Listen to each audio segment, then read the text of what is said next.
बच्चों, Sunday motivation में मैंने सोचा कि आप लोगों को कुछ ऐसा मोटिवेशन दिया जाए, कुछ ऐसी अच्छी बातें बताई जाएं जिससे कि आप अपने आप को मोटिवेटेड और इंस्पायर्ड फील करें। देखो बच्चों, अभी मैं इस समय एक बुक पढ़ रहा हूँ, the secret by Rhonda Byrne. Rhonda Byrne के द्वारा ये सीक्रेट जो है बेसिकली लॉ ऑफ अट्रैक्शन के ऊपर है। किस तरीके से हमारा जो आकर्षण का सिद्धांत है वो कैसे काम करता है। ये एक तरीके से स्यूडो साइंटिफिक कॉन्सेप्ट है इनका, और इन्होंने इस तरीके से समझाने की कोशिश की है कि जैसे जो हम चाहते हैं, जो हम बिलीव करते हैं, वो हम मैनिफेस्ट करते हैं।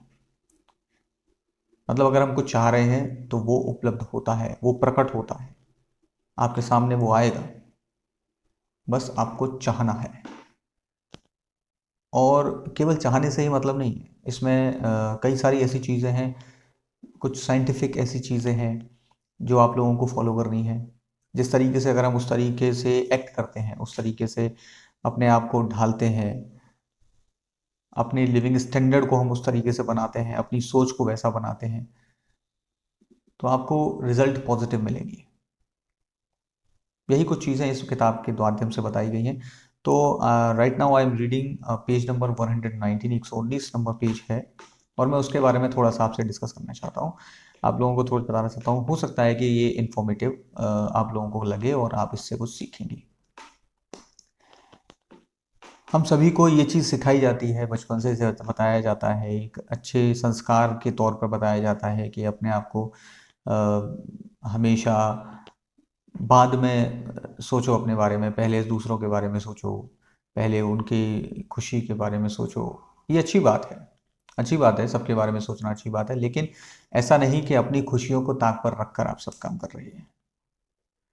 समटाइम्स एक्चुअली क्या होता है ना कि बर्न कहती है कि अगर इससे होता क्या है कि we need to put ourselves at the last, तो कॉन्सिक्वेंसेस उसके क्या होते हैं कि हमारे अंदर एक ऐसी फीलिंग आ जाती है, एक अनवर्दीनेस वाली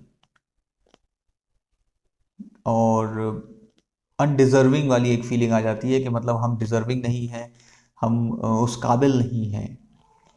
कभी भी लोग फिर आपको धीरे धीरे क्या है कि आप खुद भी और लोग भी आपको उस तरीके से आंकने लगते हैं कि ये उस काबिल नहीं है। आप हर जगह अपने आप को एक आपको पीछे इस पाते हैं। सोच को बदलना है। इस सोच को बदलने का तरीका क्या है, और क्यों बदलना है?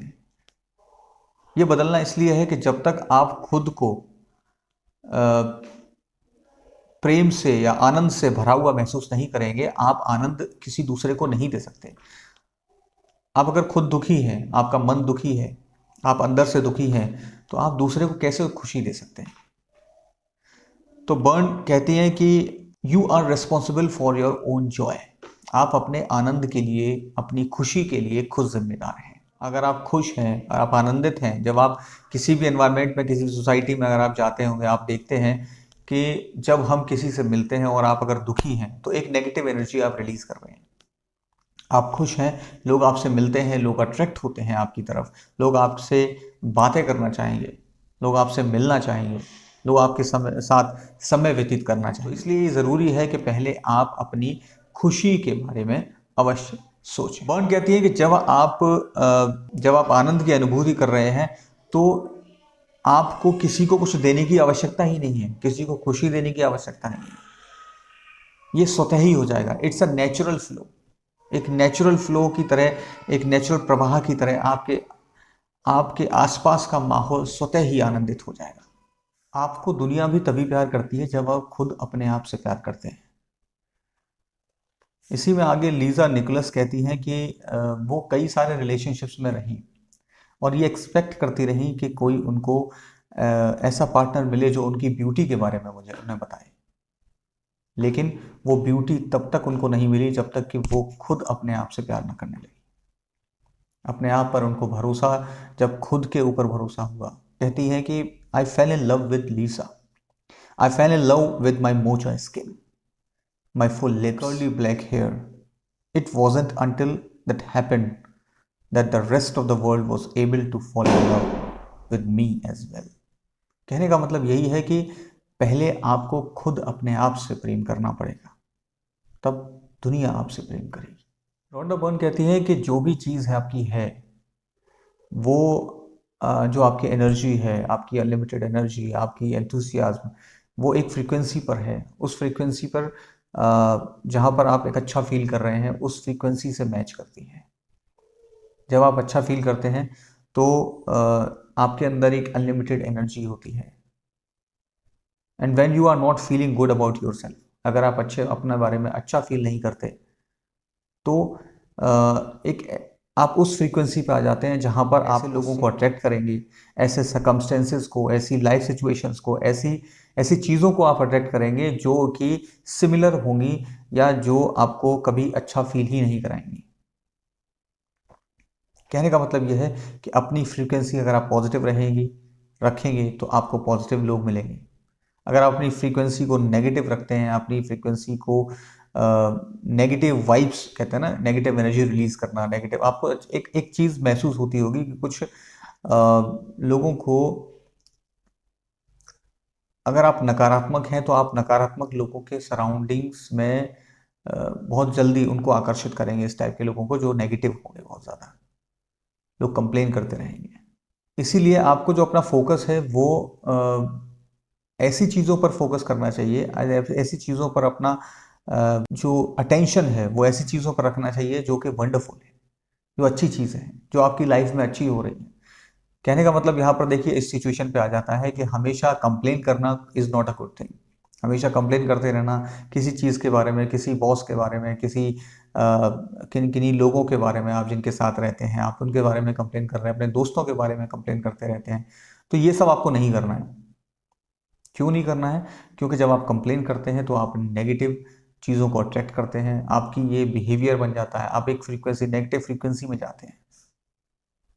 आपको क्या करना है? आपको अगर मान लीजिए आप किसी के साथ रहते हैं और आपको उनसे बहुत सारी शिकायतें हैं, तो आपको क्या करना है? आप ये सोचिए कि पॉजिटिव क्या है उनके बारे में। ऐसा तो नहीं है कि कोई भी चीज़ पॉजिटिव नहीं होगी। You write down those things, उनको लिखिए आप उनको लिखेंगे तो आपको पता लगेगा, धीरे धीरे धीरे जो सिचुएशंस है वो चेंज होने लगेंगी।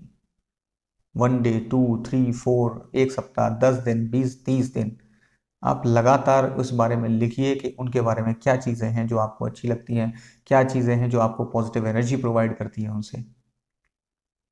आप जब ऐसा करेंगे तो एक जो नेगेटिविटी है वो आपकी लाइफ से रिलीज होगी। It's not about them, it's only about you. आप जो लोगों को क्रिटिसाइज कर रहे हैं, आप जो लोगों को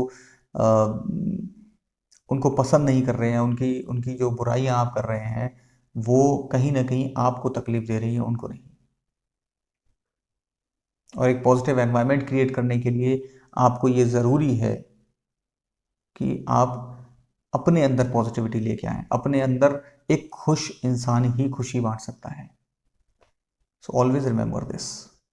तो अगर मैं इन सब चीज़ों को समराइज करूं तो क्या है कि जो भी चीज़ आप चाहते हैं, आपके अंदर थॉट्स जो है वो वैसे ही लाने होंगे। अगर आप किसी चीज़ में बदलाव चाहते हैं, अगर आप पॉजिटिव चेंजेस चाहते हैं, अगर आप चाहते हैं कि आप कुछ पाएँ, कुछ अच्छा लक्ष्य पाएँ, तो आपको पहले अपनी सोच को बदलना होगा।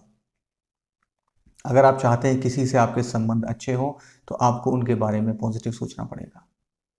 आपको उनके बारे में अच्छा सोचना होगा। आपको अपने बारे में सबसे पहले अपने आप को जॉयफुल बनाना होगा।